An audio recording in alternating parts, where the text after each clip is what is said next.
kick off here, guys. If you have questions, please just raise your hands, or if there's any, if you raise your hand and we can come to you, or pop it into the Q&A box and I'll get to it. But for this particular presentation, it is really around your questions and us trying to answer them. But I've also put together a few slides on how you should tackle the application form itself to help you build it. Okay, so I'll kick off. So thank you all for attending this short seminar as part of the Health Innovation Hub Ireland's Clinical Innovation Awards. And this week's seminar is on building a case for commercialization support, and it'll be available on our website at www.hih.ie, along with other supports such as interviews with representatives from Enterprise Ireland, University, and previous winners of similar awards. I'd like to thank Enterprise Ireland for sponsoring and supporting the Clinical Innovation Awards.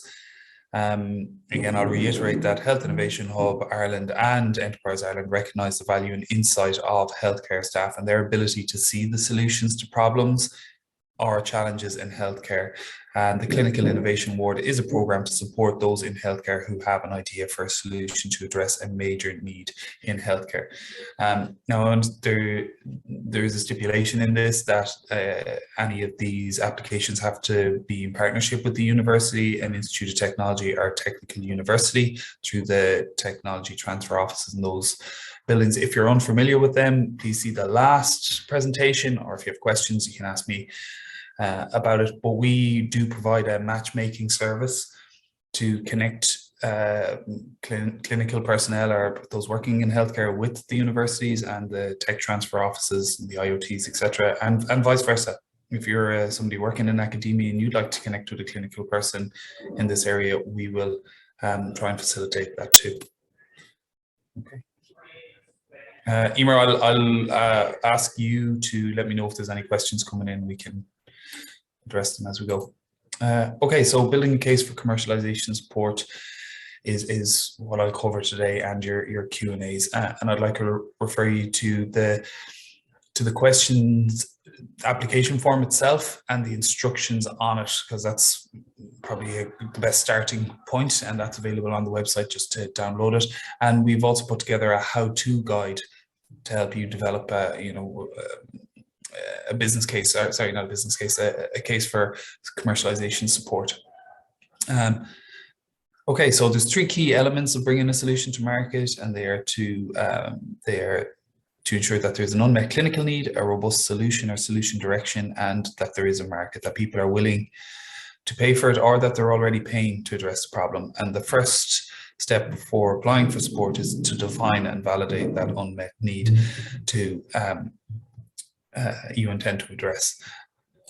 Okay, from here on, I'm just going to go via the application form itself. So the first section on the application form is around your solution. So it's briefly describe the innovation or technology solution, and it's a maximum of 1 page. So it's not long, so it should be dense, or at least have addressed what they're looking for, and they do expand on that. So provide a description of your innovation or technology solution and the clinical need it addresses. Describe the technology readiness level of your solution and outline the development pathway of your innovation or technology solution. This is the first section, but it's probably the last one you'll have to fill out, or you should fill out. For the following reasons. One is you need to make sure that there is a need for your solution in the first instance. You need to make sure that there's a market for your solution. You need to make sure that you're not reinventing the wheel. What is available already, you need to know what's out there and why your solution is better. And you need to understand the stakeholders and their pain points, as well as who the competitors are in the space. So I'll actually come back to this part at the end. Okay, so I'll skip straight on to section 2, the current solution. So it's fairly formulaic, really. So outline the advantages of your innovation or technology solution over existing methods or research. So you need to identify the competitor solutions, you need to detail the strengths and weaknesses of existing solutions, and you need to describe the advantages of your proposed innovation or technology solution. So what are the current solutions? In some cases, there may not be a current solution, but that's extremely rare. Like that's almost a red flag if you say there are no solutions. That you need to put something in there. So let's say you face a problem in your own work or in a clinic, or you're looking at a need. The current solutions, what's being done at the moment to address that. And it's important to search as well online or in the library or wherever, to see how that same problem is being addressed, say, okay, locally, where you are, nationally and internationally. And there may be solutions out there that you're unaware of. Google is your friend for this part, really. The current solutions should include all kind of common methods, both direct and indirect, currently in use to solve the unmet need or problem. And a direct comparison or competitor would be something that's doing exactly the same as what you're doing, and an indirect comparison, it gets the same result, but it does it differently. So there may be different ways to treat a condition, like medication or physiotherapy or medical device or some sort of digital intervention. They'd all be, two medications would be in direct competition, whereas medication and a therapy such as physiotherapy will be indirect. Okay, so once you've identified the current solutions, you can then expand on why the current solutions are, that you've researched are not fit for purpose, right? And this provides two functions. First, it fits in, the first really is that you're going to look at the disadvantages of the current solutions, and the second is that it'll then identify the gap where a new solution or your solution can or should fit. And it's extremely important to identify the critical success factors that are most relevant. And in the early stage, they shouldn't be technical or clinical factors. They need to be stuff that makes sense to most lay people. And like this table here that I put up, this can be used to illustrate your point. So you list the competitors on one side there, and then the solution, the success factors on the other, and then you can compare them. So now you can start to fill out the information on the solutions based on your own kind of research. Are they expensive or cheap? Are they easy to use or intuitive? Are they efficient? Do they speed up the process or delay it? Are they effective? Do they do what they're supposed to do? Are they sustainable or environmentally friendly or reusable? And can it scale to other procedures, hospitals, workflows, countries, etc.? You know, is this something that only works in this one area, or can it be something that'll work in multiple areas? And another really important point to consider is when your solution would fit into addressing a condition or a problem. Like, for example, the old adage is prevention is better than cure. So where do the current solutions address the condition or problem, and where in that timeline, or when in that timeline will will you address something before it becomes a problem, which is much better than, say, something that supports aftercare? Because if you can stop something becoming a problem, where maybe you stop somebody from going to surgery, then you cut out the need for surgery and any follow-up interventions or solutions that assist with the recovery process. So you've kind of killed off those markets. So you'd be far, far more competitive. Then you can color it in. It just makes it visually a little bit easier to see. If you see a lot of red, you know they're not good. So some solutions are stronger than others, and for different reasons. And the same goes that some solutions are weaker than others. Okay, and this gives you a visual representation of the whole shebang. Right. So now you've kind of built, you've addressed the questions in section 2. And moving on then to section 3. So you need to outline the commercial opportunity for this innovation technology solution and who will benefit from it. So to kind of break that down again, it's short, it's 1 page. So there's a lot of information going into this 1 page. What is the clinical problem that needs to be solved? What is the incidence and scale of the problem in Europe, USA, and worldwide? Enterprise Ireland, who are sponsoring this, will always be looking at the global market. So you need to think big, I suppose.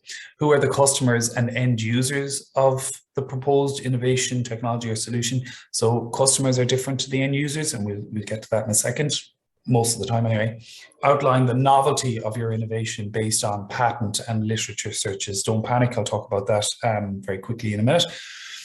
So in terms of the clinical need or the problem, like, is this problem, excuse me, specific to you? Are you the only one who has noticed the issue? Have you Googled the problem? It may already be addressed. And here's some of the steps to follow in the first instance.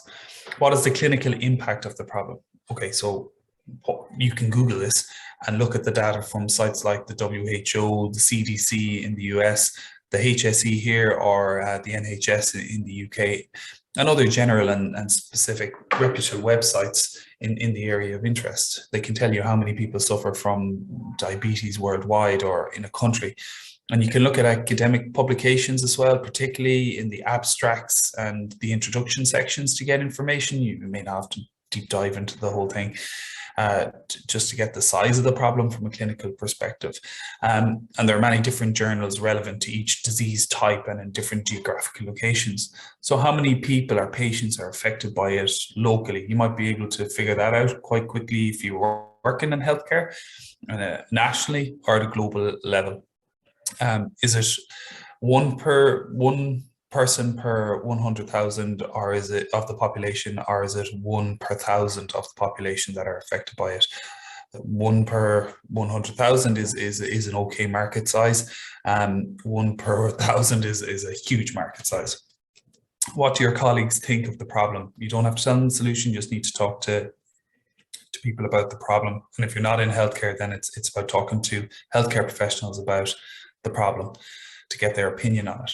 And when speaking to people in healthcare, whether your colleagues or not, you can find out what you don't go at them directly about, do you think X is a big problem? You kind of ask them what the 5 biggest challenges or pain points they come across in relation to their daily work, and see what they say. And if the problem you've identified is one of their top 5, brilliant, just you can press that, why is that a problem, etc. And if it isn't, then why isn't it? Maybe it isn't a problem. And there's a book called The Mom Test by a guy called Rob Fitzpatrick, and it's short and it covers that technique of getting information from people, not interrogating them or anything, but in a way that you're not providing leading questions. Particularly if you're speaking to, key opinion leaders or people who don't know you, you don't want to bias them because they might just tell you something nice to, get you to go away. And it's called the mom test really because mothers almost always tell you that your idea is great. And you don't want that. You want an objective opinion from people, or their objective thoughts on what the problem is. Okay. The next one then is the stakeholders and customers. So stakeholders are probably the most important factor in identifying clinical need or problem. The stakeholders are the ones that will want your solution. They're the ones that understand the solution, and they'll understand what the solution will do for them or for the patient or for whomever. Most clinical innovators at the beginning, most innovators really, particularly in healthcare, believe the main stakeholders to be the clinical team and the patient. And you're right, of course, these are the main stakeholders who are directly engaging with whatever the therapy or solution is. However, it's really the clinical team or the patient who will pay for the solution. So it's critical to the survival of any idea to identify all the relevant stakeholders and to understand what the problem means to them. These are usually called pain points. That's a term that'll be thrown around a lot. And knowing a stakeholder's pain point is key to understanding how to kind of pitch your idea or sell your idea. In this case, write an application around your idea. And this will get you support for the development of that idea if it speaks to the stakeholders' needs. Right now, if you're talking to Enterprise Ireland, you want to get funding from them.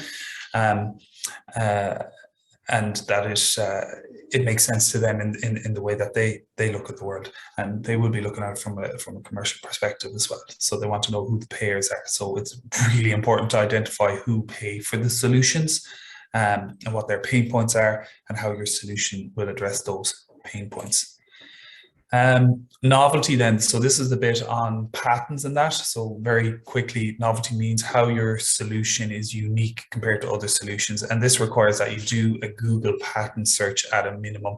And if you're considering developing anything novel, you should look at the patents in that space and try and get specific in what you're Googling.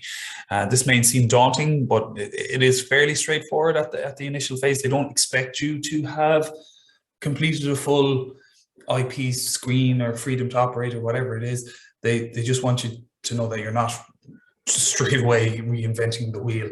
And this is one I just put in earlier just to give you a quick idea. I don't know if you can see the cursor here. Yeah. So I just put in flying car, and you can get very quickly, you can have a look at the abstract. There's a bunch of these things. People have filed patents on flying cars. What you need to look at is when it was filed, its status. Is it nearly expired or whatever it is? And if it is going to expire, when is that?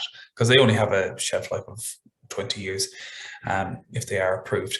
And then the next thing, if it is in date and if it's close to what you're doing, then you just go to the next stage. Kind of it's all on the same page. You just look at the description of it. Does it make sense? Like, is it exactly what you're describing, or is it different? And then what claims do it make? So this was basically, in this first section, they describe a car, and then they go on to talk about putting propellers on it and stuff like that.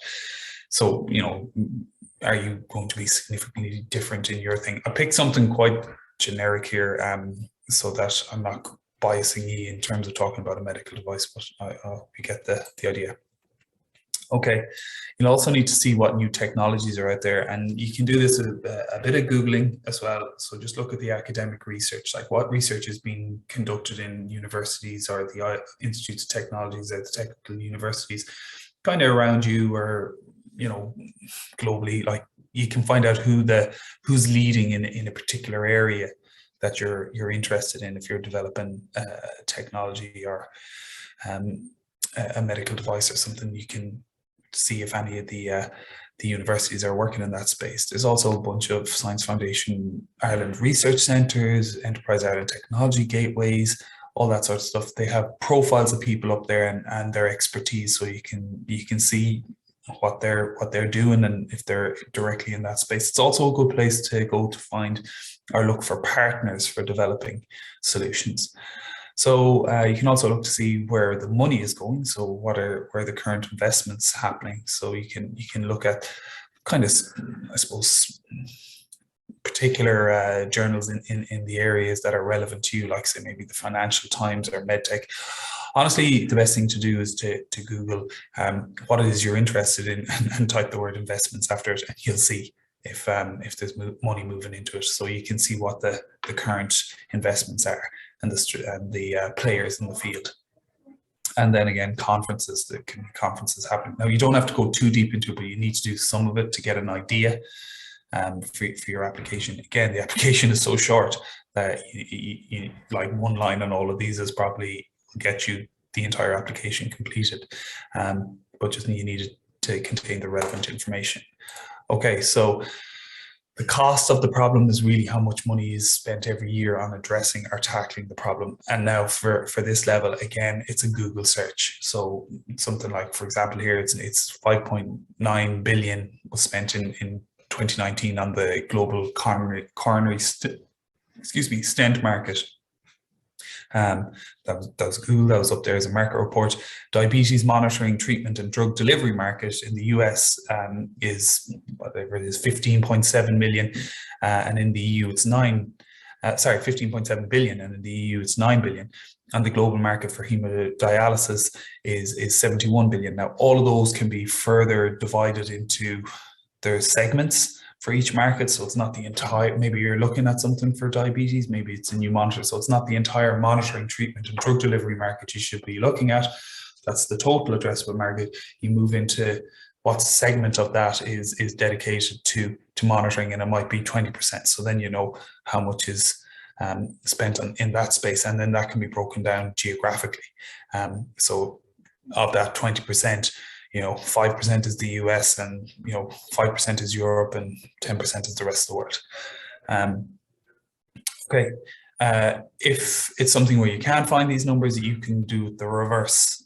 In the reverse order, you can, if it's somebody coming in for treatment in one particular area, you're working in healthcare or not, you can find out how much it costs to treat one patient, and then you can kind of expand that out by the amount of patients you might see a week, a month, a year, or kind of the national figures. You can figure it out, and you're also in a position then. Here we are. We know how much it costs.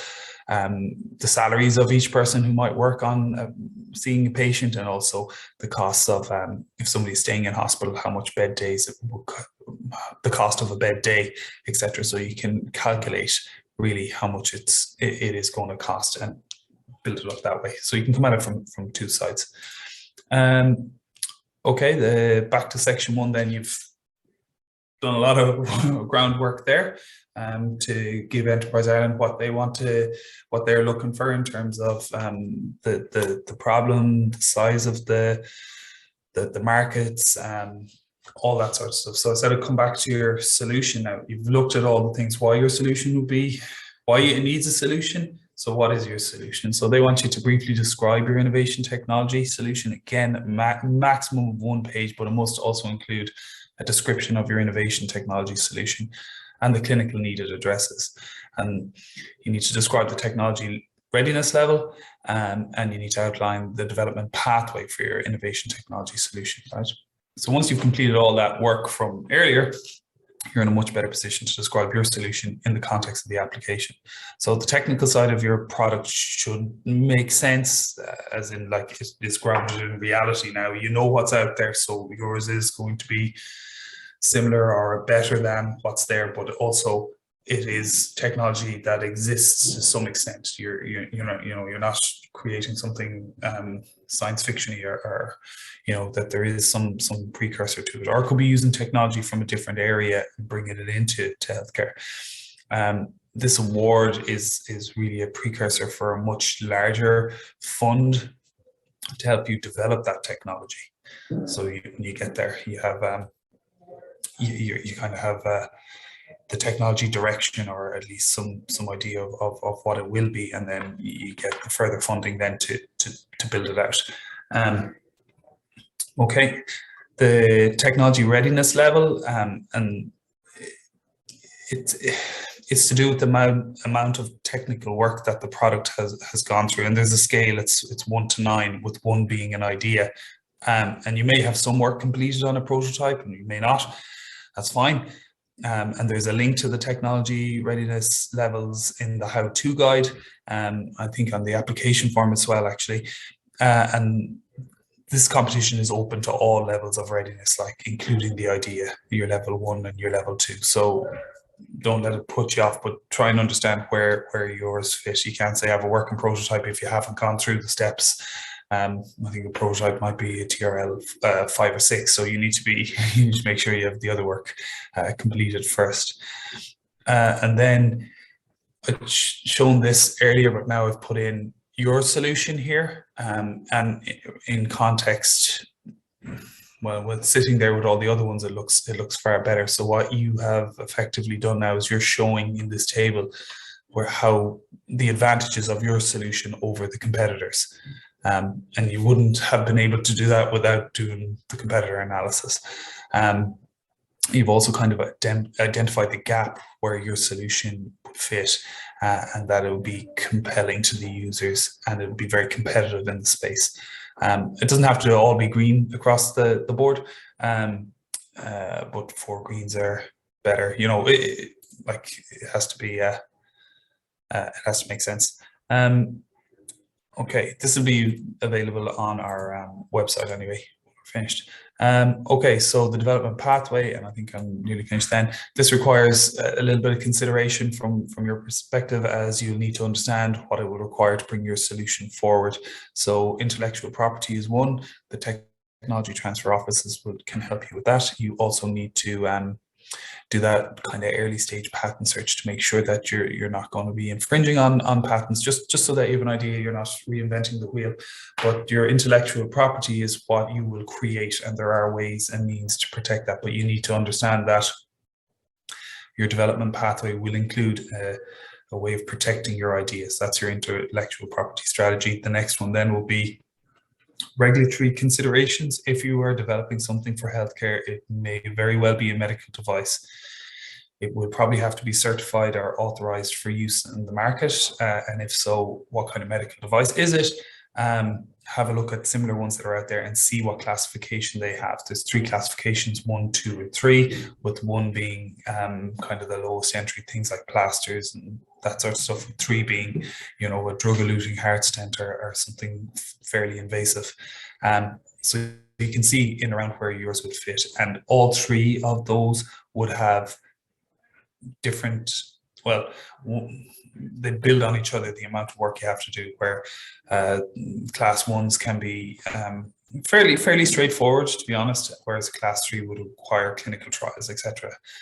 A reimbursement strategy is understanding how things are paid for by healthcare systems and where you would fit into that, how you would get your product to market, and what reimbursement strategy you would use.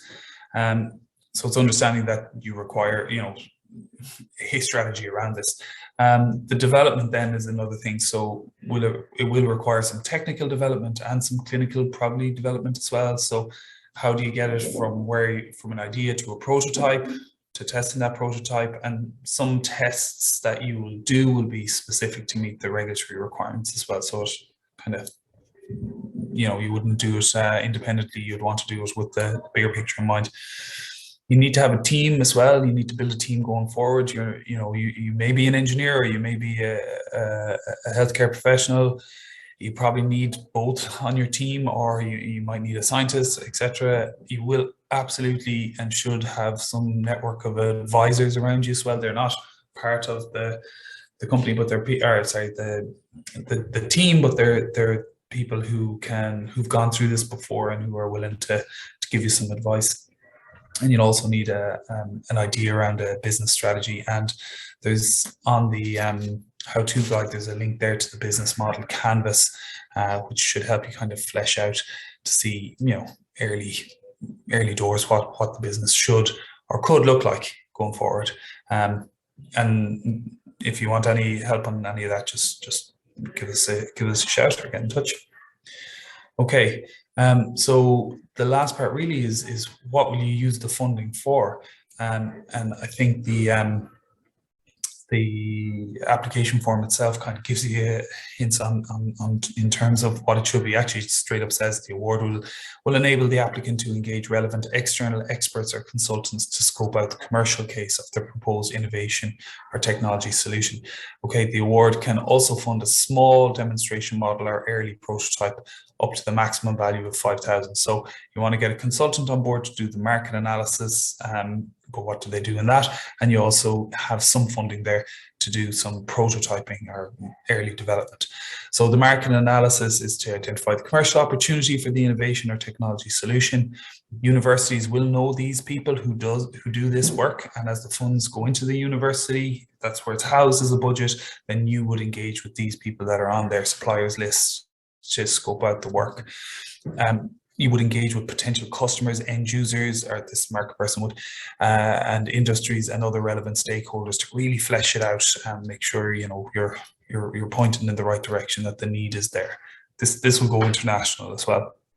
You want to profile emerging and existing competitor landscape for the innovation or technology solution. You will have done some of this work, but not to the extent that the market person will do. So ultimately, when you meet that person, you'll be able to say, I've looked in these areas, this needs further research, this is completely different, don't go near that.